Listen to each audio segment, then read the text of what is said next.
We're in Esther chapter 7. Esther chapter 7.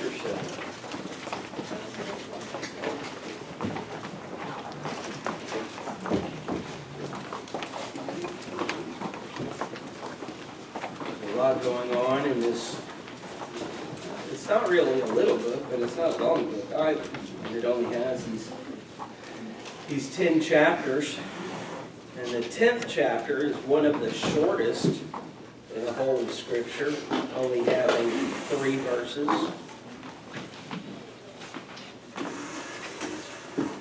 And just to recap, for those who may not have been here, or those that are just starting to watch this online, we have Ahasuerus, also known as Xerxes, in the beginning.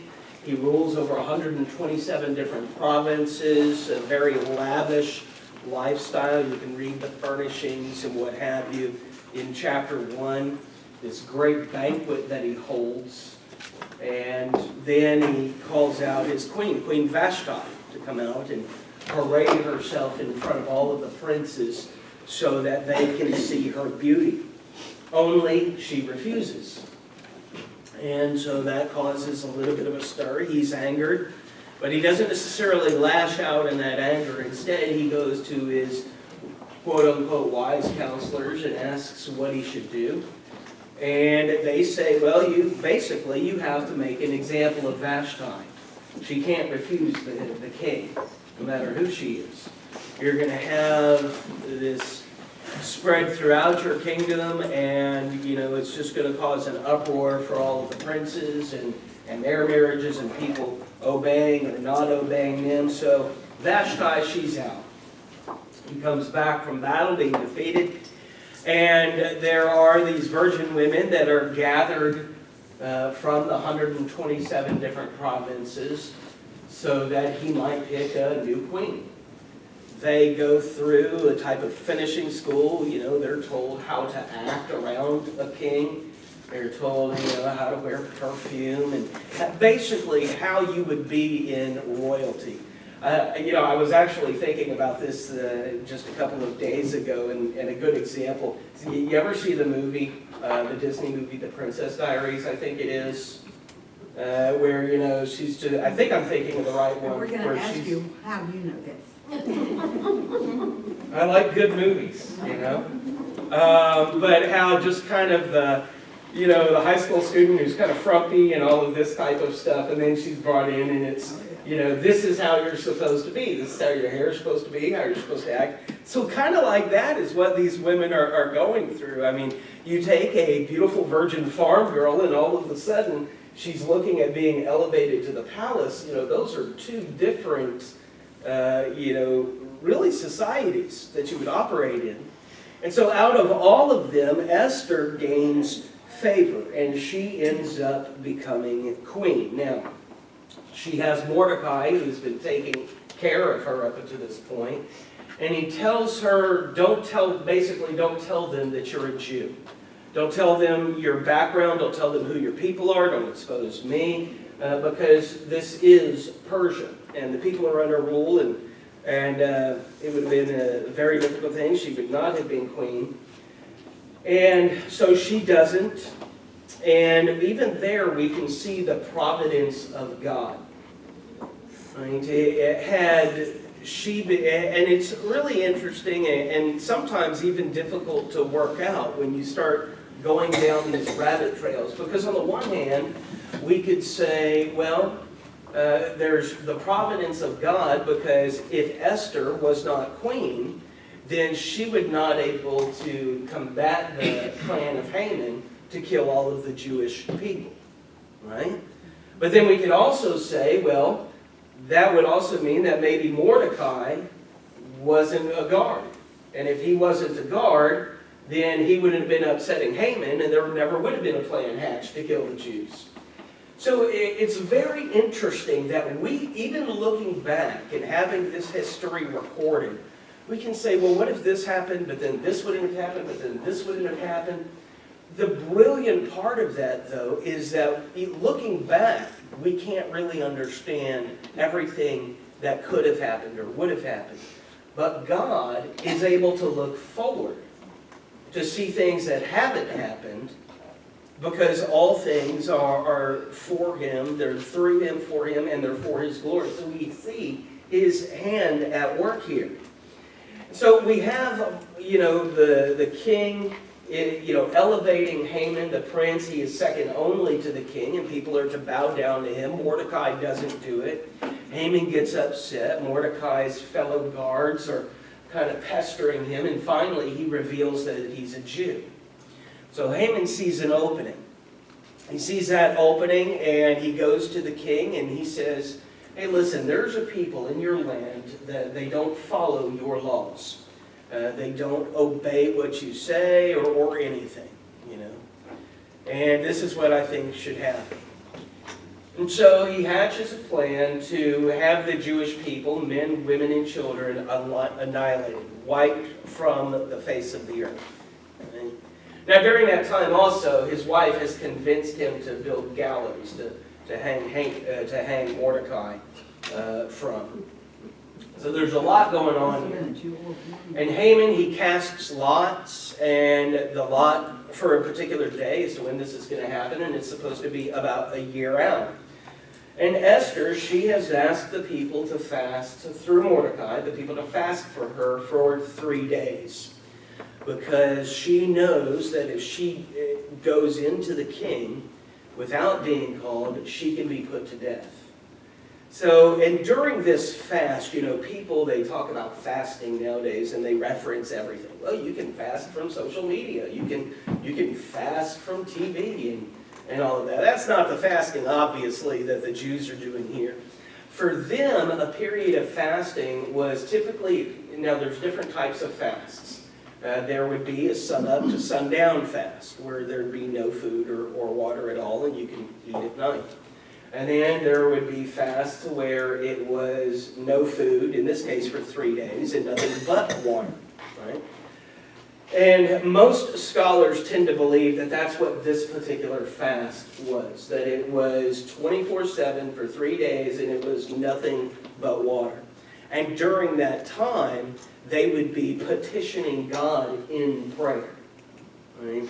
They would be denying themselves, and they would be asking God for His favor, in this case, courage for Esther, and, praying to God that His hand be at work and whatnot. And sometimes I question that today. Now, I question the church fasting today. First of all, there is no biblical command for Christians to fast. Not one. Right? And I think part of that, too, is, God saying, well, some people, they can't fast for medical reasons or whatever the case may be, right? There's no command to fast. But studies have shown, Pew Research studies, they do a lot of religious studies, have shown that when people do deny themselves of things, and they focus more on God, they do tend to become more attuned to God in their life. Right? And in today's age, it might be something like, well, I'm going to fast from, TV for 3 days. Or even just a day. And instead of watching TV, I'm going to read my Bible. And things like that. So they're fasting for 3 days, and she comes out of it, and she plans this big banquet. And Haman, he is just ecstatic, right? She just wants the king there and me. No one else, just me. So Mordecai is kind of going on the back burner a little bit. And now the king, in chapter 6, he wasn't able to sleep. And so he has the people bring him a volume to read, or to be read to him. And it's the Chronicles of the Kings. And in there, he reads about the tale of Mordecai, and how Mordecai learned of a plot to kill the king, and he foiled the plot. And he had Haman say, hey, what should be done? And Haman, thinking, it's all about him, does this whole thing. And he's like, hey, that's great. You do it for Mordecai. So there's a lot of frustration going on in Haman's life right now. And the kings at the end of chapter 6, while Haman was talking to his wife about Mordecai and everything that's happened, the eunuchs rush in and they bring Haman to the banquet. And so then we come into Esther's plea in chapter 7. And we have to remember that Mordecai has given her one particular piece of counsel, and that is, maybe you were born for such a time as this. Right? Now, I know that's Mordecai talking to Esther, but have you ever considered that about your own life? Have you ever thought why you were born and, in the country that you were born in, instead of maybe one, unless you were, and I don't know, instead of a communist country? Why, if you were born in the United States or one of the territories or what have you, why be born there instead of a slum in Haiti? Why here? Why now in this time? And perhaps there's a reason for that. Now we know from Ecclesiastes 12 and verse 13 that the whole responsibility, the whole of man is to what? Yeah, glorify God, fear God, and keep His commandments, right? So perhaps the reason that you are here in this time doing this is kind of like Esther was, is because God has a plan for your life. Your plan is to glorify Him. Your plan is to minister to Him. Even in the United States, because studies have shown that by 2030, the African continent will be sending missionaries to the United States to teach us about Christ. Because that is how weak, spiritually speaking, the country is becoming on such a scale. 2030 is what the studies are generally kind of pointing at, but obviously that depends on, how things are in the globe. World could end tomorrow, or today during the sermon. I don't know, but he gives us this one. He gives her this one counsel.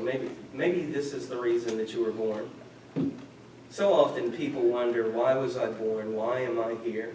And Mordecai says, maybe this is the reason. Right? So we come into chapter 7, her intervention. The king and Haman, verse 1, they came to drink wine with Esther the queen. The king said to Esther on the second day, also as they drank their wine at the banquet, what's your petition, Queen Esther? It will be granted to you, and what is your request? Even to half of the kingdom shall be mine. So roughly 63 and a half provinces would be just hers. And then she goes in, verse 3, then Queen Esther replied, if I have found favor in your sight, O king, and if it pleases the king, let my life be given me as my petition, and my people as my request. For we have been sold, I and my people, to be destroyed, to be killed, and to be annihilated. Now, if we had only been sold as slaves, men and women, I would have remained silent, for the trouble would not be commensurate with the annoyance to the king. Then King Ahasuerus asked Esther, who is he and where is he who would presume to do this? Esther said, a foe and an enemy is this wicked Haman. Then Haman became terrified before the king and queen. I can just imagine all of the blood running out of his face at that point. What are you to do? It's just you three. What I've always kind of found interesting, and this is a rabbit hole that really there's no answer to, I guess, but he did offer to give her up to half the kingdom, right? Okay, so 62 and a half or 63 and a half provinces, would be hers, just under her rule. She would rule it. He wouldn't have any control over it. Why not take the 63 provinces and just have all of the Jews gather there? Because she knew they were going to be killed. Right, but then, if it's her provinces, it's under her rule and no longer under Xerxes. So the order wouldn't be in effect. It's just kind of one of those interesting thoughts that I've always had, but not really, I don't think really that there's any answer for it. Or at least not that I'm aware of. Maybe someone a lot smarter than me has one, you know? But then Mike, now I know she's a Jew. Yeah, absolutely. Because, you know, and we have this, the king arose in his anger from drinking wine and went into the palace garden. But Haman stayed to beg for his life from Queen Esther, for he saw that harm had been determined against him by the king. So you've got these three, they're at a banquet. You know, Ahasuerus, he says, what do you want? She says, look, my people have been sold, we're to be destroyed and annihilated. And the king doesn't even question who her people are. His first question is, who's done this? Right? Because really, her people are his people, you know? Because there's been really no revealing. He finds out that she's a Jew, but at this point, there's no revealing that she is a Jew, you know? Not to the king anyways. She just says, my people. Now, you'd have to be a pretty dim-witted king to not put two and two together to say, wait a second, these people are being annihilated. I just gave an order for Jews to be annihilated. I wonder if they're talking about the same people, right?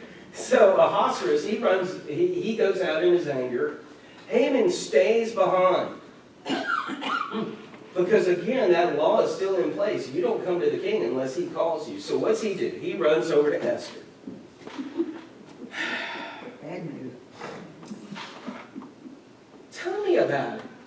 And he is falling on the couch in verse 8 where Esther was. Then the king said, will he even assault the queen with me in the house? And as the word went out of the king's mouth, they covered Haman's face. You know, you kind of picture that. I mean, he's there, Esther, she's on the couch, and Haman, he's thrown himself on the couch and maybe head in her lap or something, you know, begging or what have you. The king comes in. Is he even going to insult me, assault the queen in my own house? Next thing you know, a bag goes over his head. Then Harbona, one of the eunuchs who were before the king, said, behold, indeed, the gallows standing at Haman's house, 50 cubits high, which Haman made from Mordecai, who spoke good on behalf of the king. And the king just said, hang him on it. So now, we have a man. So the king has a lot of information here. He already knows Mordecai because of the Chronicles of the Kings and has had Mordecai honored. And so he knows, so now he has not only that Haman was wanting to, give me just a second here.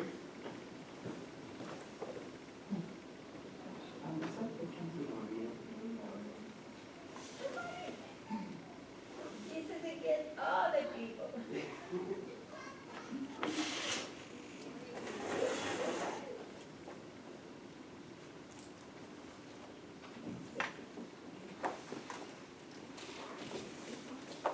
She said they call the people.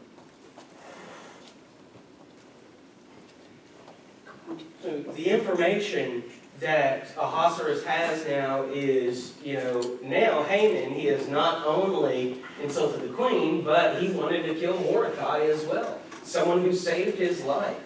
There is nothing that Haman can do at this point. So he hangs him on, in verse 10, so they hanged Haman on the gallows which he had prepared for Mordecai, and the king's anger subsided. And, so in this, a night of insomnia had prompted the king to call for this reading, and everything just really falls into place, right? And we really can see God at work. In chapter 8, verse 1, on that day King Ahasuerus gave the house of Haman, the enemy of the Jews, to Queen Esther, and Mordecai came before the king, for Esther had disclosed what he was to her.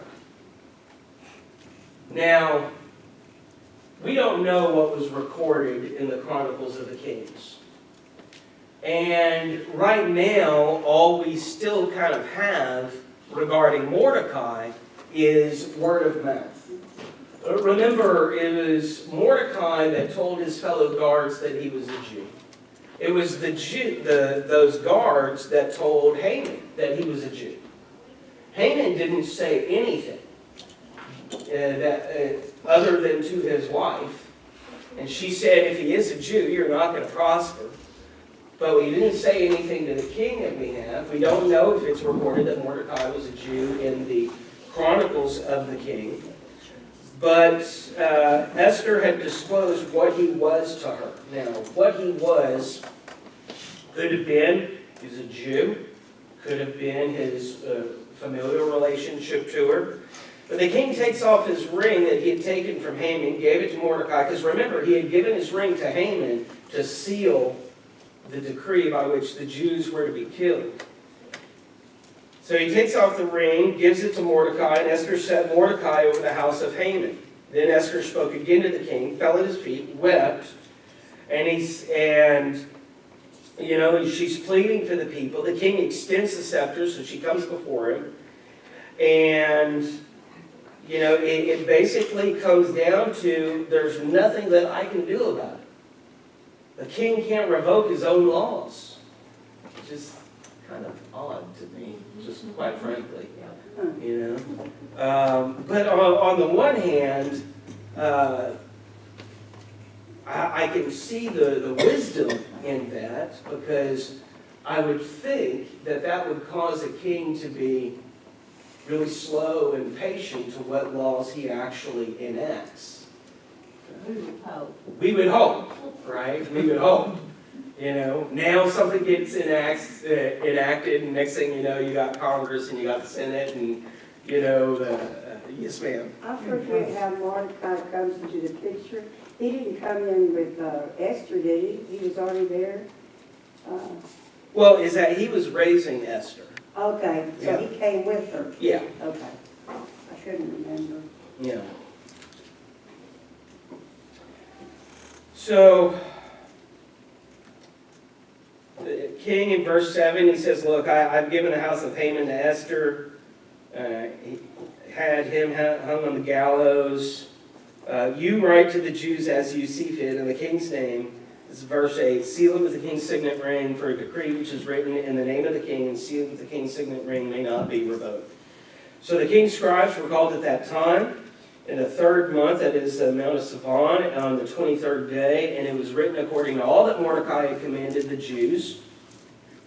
The governors, the princes, these 127 provinces wrote in the name of the king, granted the Jews who were in each and every city the right to assemble and defend their lives, to destroy, kill, and to annihilate the entire army of any people or province which might attack them, including men, including children and women, and to plunder their spoil on one day in all the provinces of King Ahasuerus, the 13th day of the 12th month, that is the month of Adar.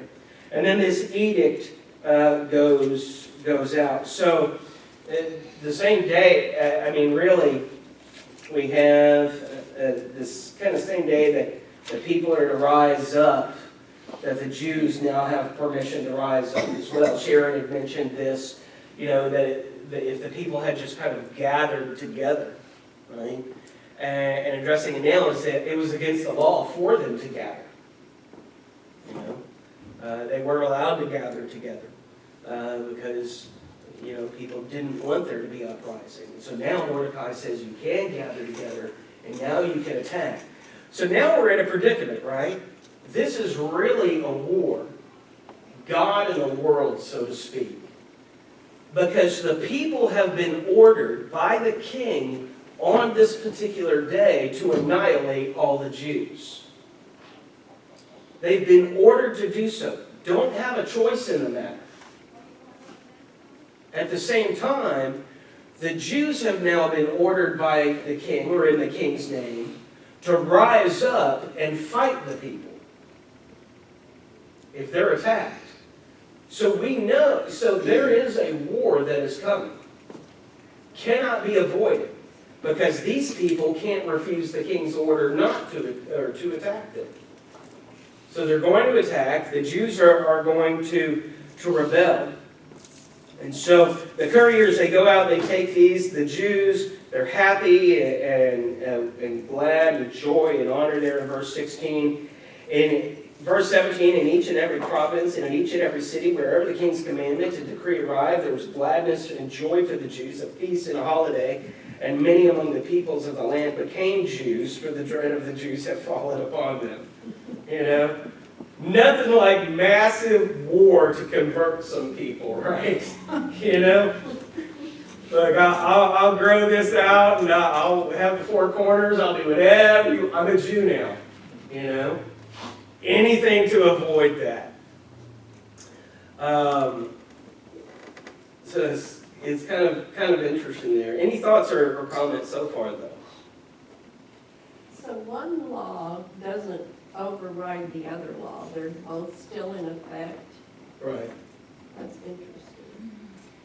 You know, both still in effect. A king in Persia at this time, he could not negate or say, you know, okay, that law's no good anymore. It was more of a way of having to combat the law, you know. Wow. It absolved him from being wrong about anything.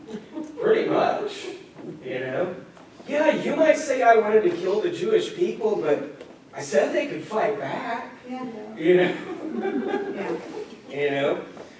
Yeah, pretty much. Pretty much.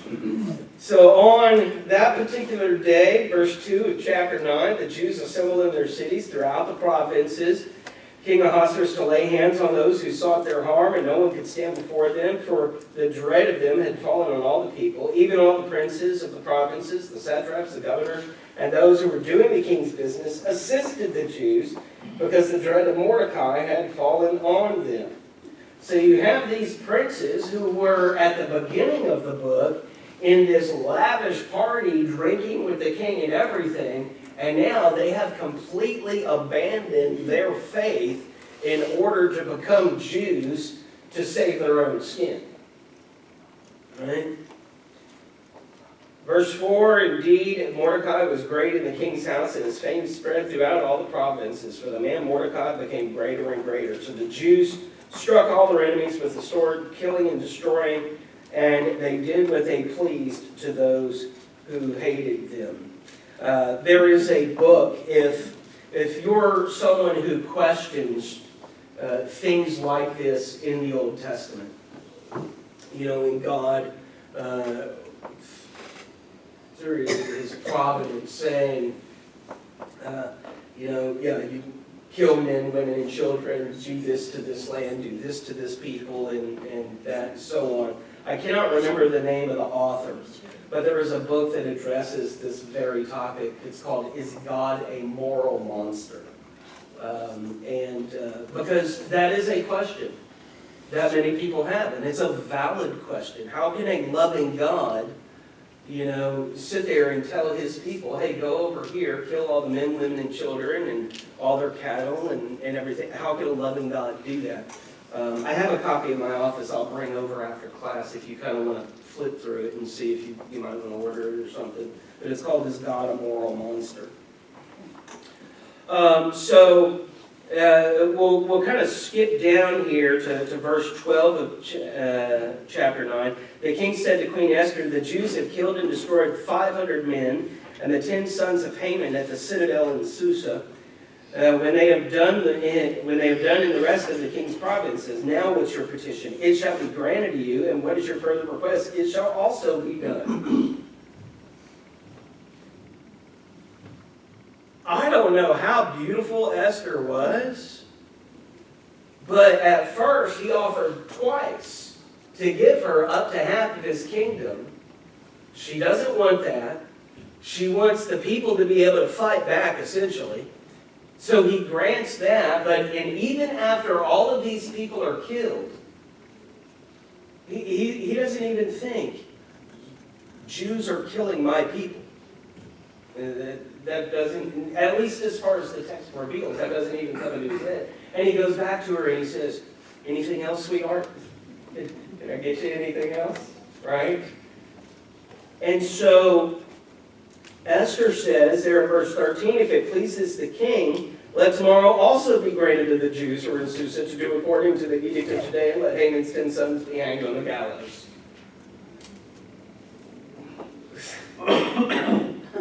You almost kind of have to wonder what in the world is going on with this woman, you know?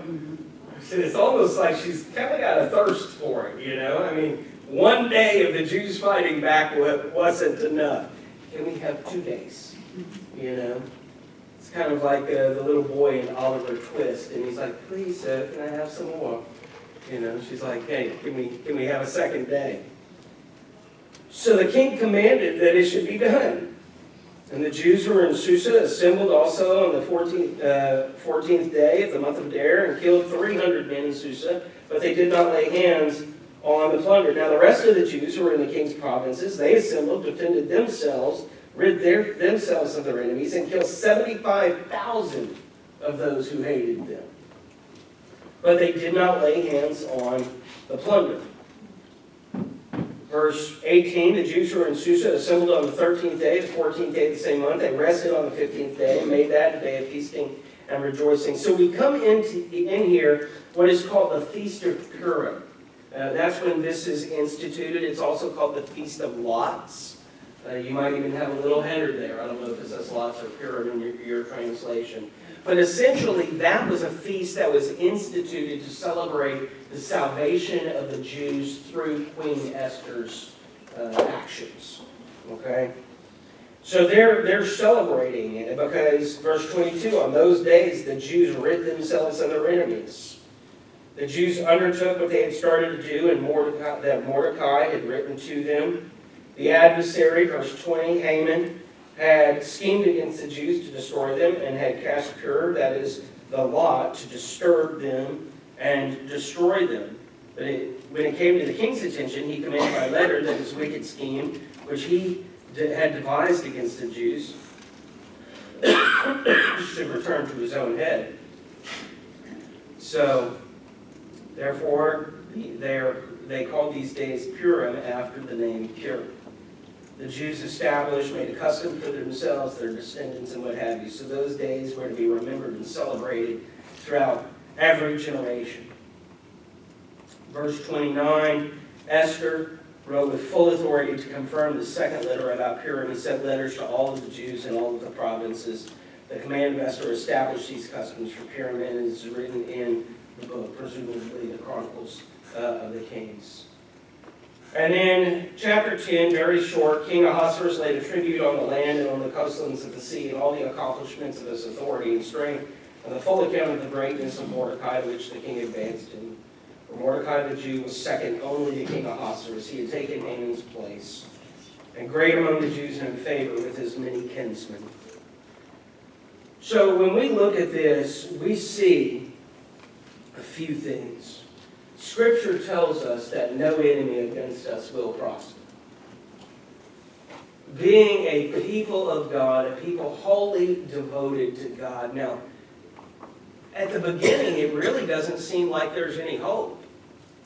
This is a story that really crosses several barriers, from Esther, who's just kind of minding her own business, doing her own thing, to being queen, to Mordecai being threatened to be hung and her people annihilated, to her kind of getting the drop on Haman, and he and his sons are all killed, and Mordecai is elevated, and the Jews are saved, and feasts are instituted. You know, I would suggest that the way our story begins with God, individually as well as collectively as a congregation, is different from the ending. From the what? From the end. You know, many people, they start off with God with kind of on shaky ground, I would say. Not really sure of what they believe, why they believe. They just know that they do. Right? But it's how you end with God. It's how your story ends with God that matters. The journey is rough for everybody. But if you are faithful to God, God will take care of it. Right? That's his I'm sorry? That's his promise. Absolutely. Absolutely. And I'll go ahead and mention this now because quite frankly, I didn't have time to mention it in the sermon this morning. About following Christ I allude to it, but anyhow. Many people follow Christ and can follow Christ without fully believing who Christ is. Now, I know that doesn't make sense. And so I'll give a biblical example for it. You have the apostles who are following Christ, listening to his preaching, seeing miracles, and all of this type of stuff, right? But up to a certain point, still not necessarily believing that he's the Messiah. Because they're in a boat, there's a storm coming, Jesus is taking a nap, they're afraid, they wake him up and he calms the storm, right? And what did they say? Does anybody remember? Didn't even care for their body. No, Yeah, this they- must be. Surely this is. No, They who said, is this that "Who is this man?" even though? Yeah, who is Yeah. this man that even the winds and sea obey him? They had followed him, heard his preaching and everything, but they didn't necessarily have full belief. When people start off their Christian journey, they might start following in such a way, but they might not be all the way there yet. Right? We don't expect it. Sometimes we do that. Let's face it, sometimes we say this person is of this age, they should know a lot more. They've been in the church this long, they should know a lot more and things like that. My whole point being is just like with Esther, the way the story begins is not necessarily the way the story ends. And as long as we're faithful to God, that God's going to be faithful to us. And that we just need to kind of be mindful of the journey and try to see God where he is and where he's working.